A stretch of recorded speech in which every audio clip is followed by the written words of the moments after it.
السلام علیکم ناظرین، آپ دیکھ رہے ہیں الرٹ پاکستان۔ تو ناظرین، جیسا کہ آپ جانتے تھے آج پیر والے دن حافظ سعد حسین رضوی صاحب کی رہائی تھی، اور یہ ہم سب کو یہ پتہ تھا کہ حافظ سعد حسین رضوی صاحب پیر والے دن رہا ہو جائیں گے۔ تو ابھی تک رہا کیوں نہیں ہوئے، کیا وجہ ہے، آئیے ناظرین آپ کو ویڈیو میں بتاتے ہیں۔ ویڈیو شروع کرنے سے پہلے آپ سے درخواست ہے کہ چینل کو سبسکرائب کر لیں اور ویڈیو کو لائک ضرور کریں، اور ساتھ ہی بیل آئیکن کے اوپر کلک کر دیں تاکہ ہماری نیو اپڈیٹ آپ کو جلدی ملتی رہے۔ تو ناظرین، آپ سب جانتے ہیں شارٹ فیصلہ ہونے کے لیے انہوں نے کہا کہ جمعے والے دن چھٹی ہو گئی تھی، اس وجہ سے شارٹ فیصلہ ٹائپ نہیں ہو سکا۔ تو انشاءاللہ پیر والے دن حافظ سعد حسین رضوی صاحب کا شارٹ فیصلہ ہو جائے گا، وہ رہا ہو جائیں گے پیر والے دن۔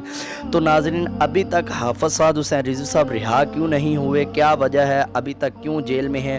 یہ ہمارے ملک کا قانون اس طرح کا ہے کہ جہاں پہ عدالتیں فیصلہ کر دیتی ہیں کہ اس بندے کو رہا کر دیا گیا، اس کی ضمانت ہو چکی ہے، تو یہ اپنے گھر کو جائے۔ تو ابھی تک کیا وجہ ہے کہ جو حافظ سعد حسین رضوی صاحب کو جیل میں رکھا ہوا ہے اور انہیں رہا نہیں کر رہے؟ آپ سب جانتے ہیں جب طارق سلیم صاحب نے یہ فیصلہ دیا کہ حافظ سعد حسین رضوی صاحب کو رہا کیا گیا ہے، تو تمام حکومت کے ان چاپلوسوں کو یہ دورہ پڑ گیا کہ اب حافظ سعد حسین رضوی صاحب رہا ہو۔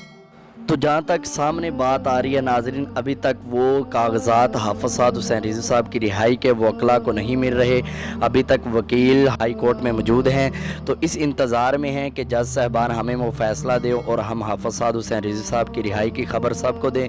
تو ناظرین دیکھتے ہیں، ابھی انشاءاللہ 1-2 گھنٹے اور دیکھتے ہیں، پھر اس کے بعد مرکز کی طرف سے بھی کوئی نہ کوئی اعلان ضرور ہوگا اور وکلاء بھی کوئی اپنا بیان دیں گے کہ اب کیا ہونے والا ہے، اور اس کے بعد اب اگلا لائے عمل کیا ہوگا، حافظ سعد حسین رضوی صاحب کو رہا کیا جا رہا ہے یا نہیں۔ اسی فیصلے کا تمام لوگ انتظار کر رہے ہیں کہ حافظ سعد حسین رضوی صاحب کی رہائی کی اپڈیٹ ملے اور ہم حافظ سعد حسین رضوی صاحب کے استقبال کے لیے پہنچے۔ تو ناظرین، حکومت جو ہے نا وہ بہت ہی ذلیل ہے، یہ حافظ سعد حسین رضوی صاحب کو رہائی جان بوجھ کر نہیں دے رہی۔ تو ہم 5 بجے تک ویٹ کرتے ہیں جب تک عدالت کا فیصلہ نہیں آتا، تو جب تک ہمارے وکلاء ٹویٹ نہیں کرتے اس وقت تک ہم انتظار کرتے ہیں، پھر اس کے آگے لائے عمل جو ہوگا وہ بھی آپ سے بیان کیا جائے گا۔ تو آپ دعا کریں کہ اللہ پاک رحم فرمائے۔